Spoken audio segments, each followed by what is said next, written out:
Hello, everybody. Sorry for the late delivery of this month's book club, and sorry that it's not live as well. I am traveling for my business, and it's just been a crazy week. But our book this month is this one, The Spiritual Child. The author is, it's a little funky with the turn off. All right, there. Now, should be better.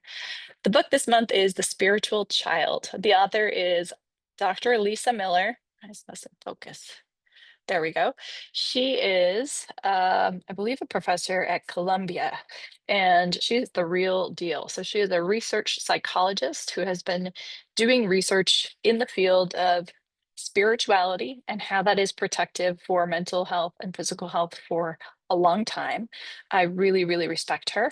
And this book is really dense. So I will say it's not a light read. Okay, yeah, she is a professor of psychology and education and the director of the clinical psychology program at Columbia University. She's also the director of the Spirituality Mind Body Institute and the co editor in chief of the American Psychological Association journal, Spirituality in Clinical Practice. She's been published in JAMA Psychiatry, the American Journal of Psychiatry, the Journal of the American Academy of Child and Adolescent Psychiatry, and she's appeared on CNN, Fox News, MSNBC, and Weekday Today as an expert. She has three children of her own. And really, it's a dense book. I don't expect that many of you are going to read this book. I mean, it's like 350 pages. Um, but here's the gist. Here's what you need to know in like 5 minutes or less. Spirituality, defined as people reporting on a questionnaire, this is in research studies, that they feel that they have a personal relationship with the transcendent. Let me make sure that I'm getting that right. That's the question on the questionnaire. The question is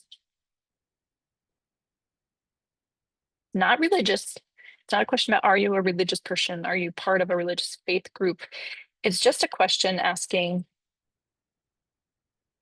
do you have a personal relationship with the transcendent?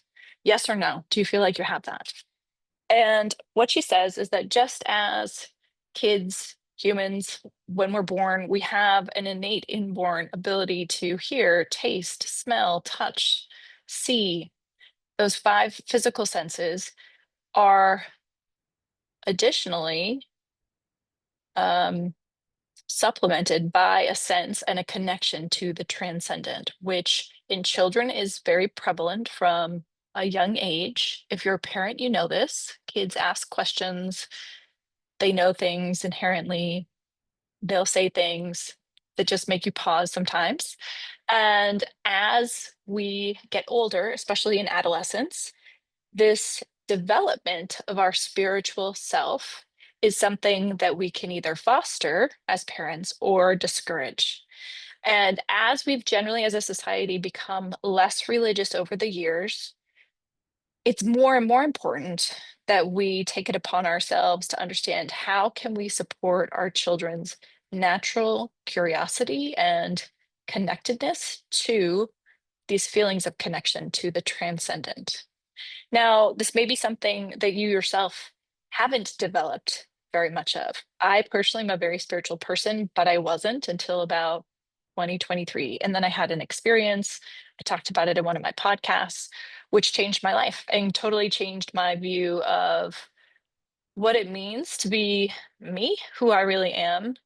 I truly don't believe that I am this. This is kind of like the t-shirt that I'm temporarily borrowing or my rental car that I'm using through life, this body, this persona, who I really am is beyond that. And I understand that it's not just me, it's one with what lies beyond everyone with a conscious brain. We're all part of one unified consciousness.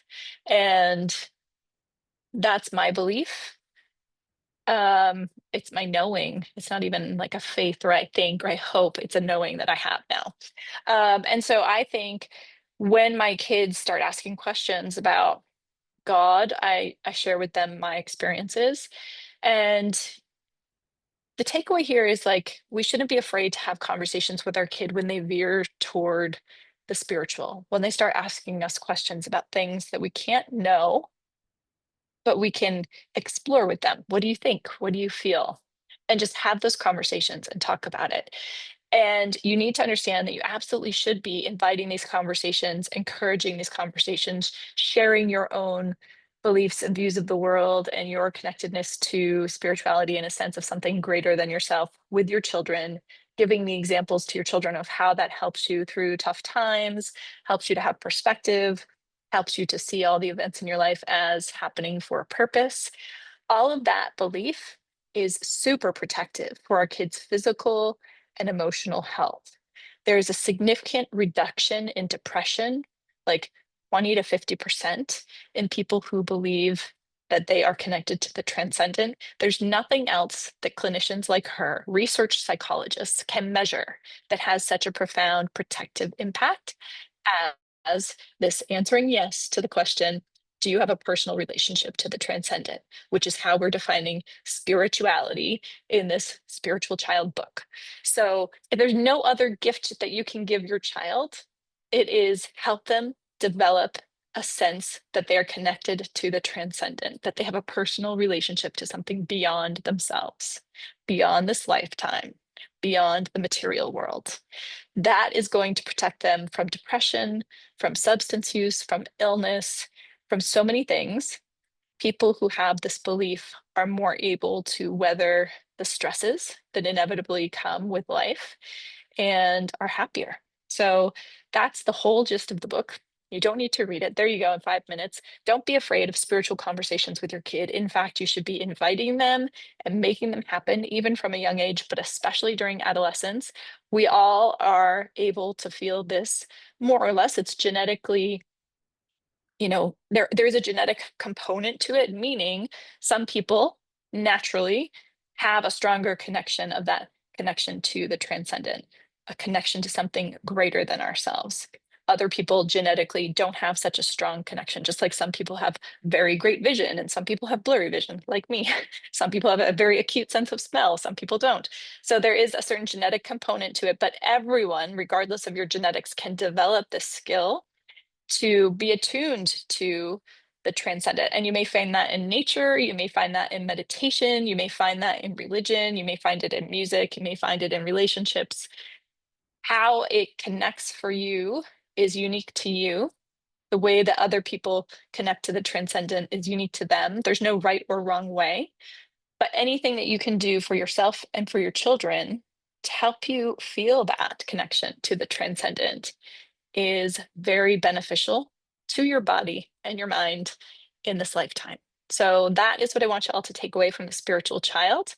And I hope that um, I hope that you'll just have a conversation with your kids about it. Ask them what they think. What do they think about this life? Is this all there is? Do they think there's something that happens after? Do they think there's a reason that we're here? Um, those things actually predict pro-social behavior as well, more so than how religious someone is. And how religious you are doesn't give you these same benefits. So religion can be a way that people connect with their sense of the transcendent. So it can be a way that they manifest spirituality. But religion without the spirituality piece does not offer the same protective benefits. And I think that's fascinating and really interesting. And I actually think that it represents kind of an evolution in humanity because we have gone as societies from being kind of strictly religious to being less so. Like fewer families than ever report that they are observing a religion, going to church all the time or temple all the time. It's become much less common. Now, you may look at that as like, oh, goodness, we're all becoming heathens and the world is falling apart. I actually think, though, since at the same time our spirituality has gone up, our sense of connectedness to the transcendent has gone up, I think that's a positive thing. I think realizing that we all can have this connectedness, that we really are all equal and one, is something that brings boundaries down and doesn't create artificial boundaries that make us distinct from one another or separate from one another. So I think it's actually a spiritually progressive thing that we're kind of letting go. Not that I'm not saying religion is bad, but I think there's value in all religions. And then there are also things that people can take if they choose to be divisive or harmful in all religions because they kind of create boundaries. And this is the person who's in this group, and this is the person who's not in this group, and this person is good in the eyes of God, and this person is not good in the eyes of God. So I think we can take the good in religions about being a good human, the whole purpose of our lives, sharing love, sharing support for one another, seeing the God, the presence, the oneness in all of us. And as we become more spiritual, hopefully that means we're headed toward a better place in our world. Now, I know with everything going on in the world, it's hard to see it that way, perhaps. But the truth is, for all of humanity, we've had conflict, and we probably always will until we become much more enlightened. But I think that actually this book made me realize I think we're headed in the right direction. And I think it made me very hopeful that as parents, we can contribute to that positive shift and change. It doesn't have to be something that gets initiated by, religious leaders or pastors or preachers or Buddhist leaders or rabbis. Our conversations, just daily conversations with our kids, can have a very positive impact on how they see their connectedness to the entire universe and the purpose of their life. All right, so I'm going to wrap it up here and ship this off to you guys. And please give me your feedback about any conversations that this might spark in your families. Take care.